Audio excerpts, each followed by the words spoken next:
So the first thing I wanted to talk about is this whole idea of neuroscience and neuroscientists and learners and teachers and people in business and industry. And I want to say that I have never, ever put a probe in an individual's brain. I've never looked at their molecular levels. I don't know how to do that, or I don't want to do that. In fact, it's kind of revolting for me to stick a probe into a rat's brain and watch it go through a maze. However, and this is the piece that's important, the neuroscientists who do that work are very engaged in their research at the molecular level, at the neuronal level, at the ionic level, and that's really important. But they don't know the first thing about people in business or in industry or in classrooms or teachers. And even though they have children of their own, it has never occurred to most of them that what they do in that lab with the rat or with the pigeon or the cat or the mouse or whatever they're working on has impact or any transactional information that we could use in the classroom. And of course that's why over all these years that teachers do not study brain in terms of what's going on in the classroom. Or in that case, in our case, sometimes what instructors do, instructional designers do in their courses, in their online learning systems for people in industry. And that's why sometimes we call ourselves behaviorists, because our work comes from Pavlov or Thorndike or Skinner, and we know that stimulus response works, we know that rewards and punishments work and all that, but the brain is where it's really at. And so I was so fortunate to find the right people and get involved at the right time with learning systems and learning sciences, and then bring brain into it to actually find the differences. And so where we're going today is with the amygdala. Believe me, I didn't even know how to spell amygdala when I came across amygdala the first time. And today I wonder, how did I survive for so long? Because, as humans, we have basically a reactive brain, which is 80% of who we are, and our brain defaults to that place always.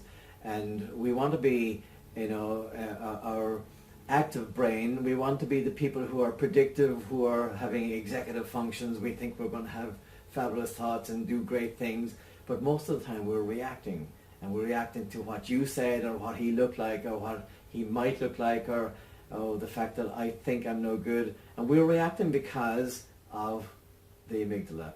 Now when I say amygdala, I really mean two amygdalae, and it's the Latin word with AE for plural, and amygdalae is what that would sound like. And amygdala really is the Latin word for a nut, the almond nut. And many of the people who worked in neuroscience first were Latin scholars as well, obviously. Maybe they were Italians. I think they were Italians. And they named things for what they look like. So the hippocampus looks like a little water horse.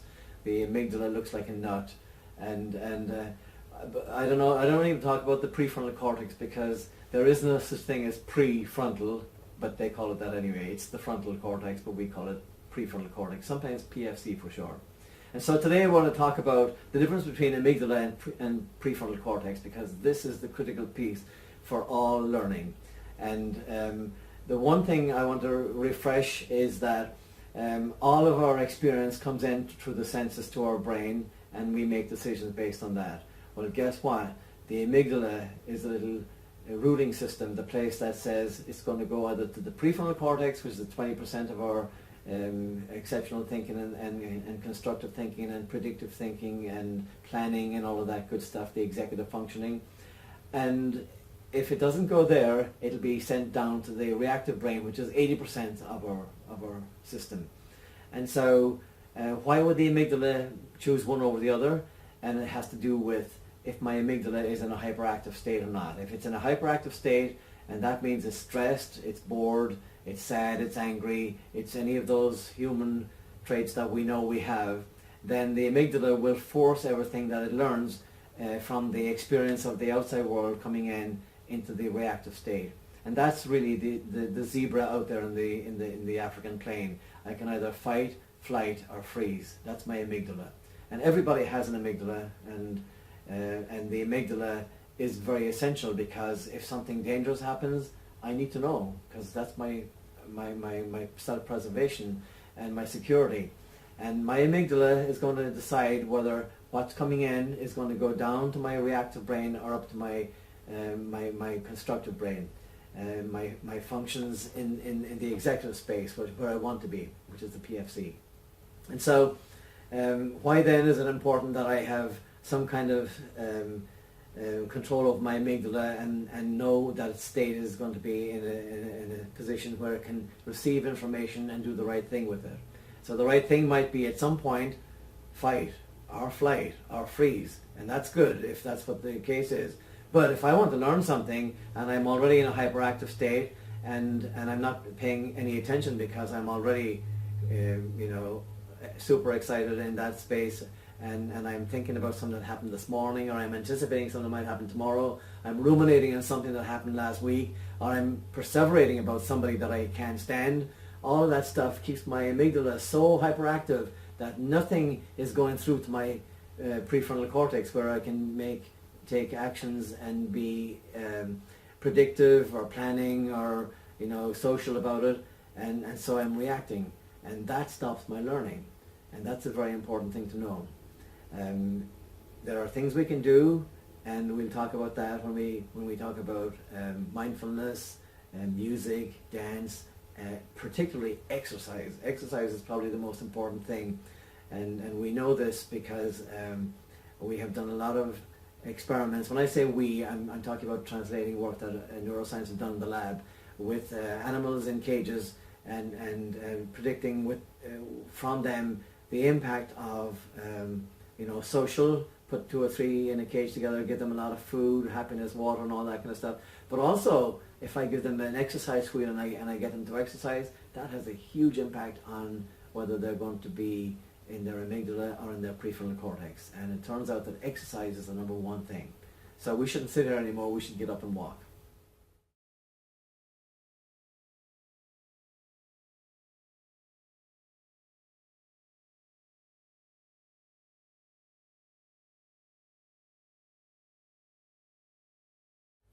This is very, very important. Learning online, and of course there's so much, it's so ubiquitous today that we do stuff online all the time, and things like Snapchat and YouTube are so engaging because they're so entertaining and because it's moving, it's color and all that. But my amygdala and my attentional system is aroused by this. If I have to go into a place on the web and click 2, 3, 4, 5, 6, 7 times, I'm not going to go there because my amygdala gets bored. I get bored because it's taking me to a place where I don't feel comfortable, and so it's connecting into my emotions.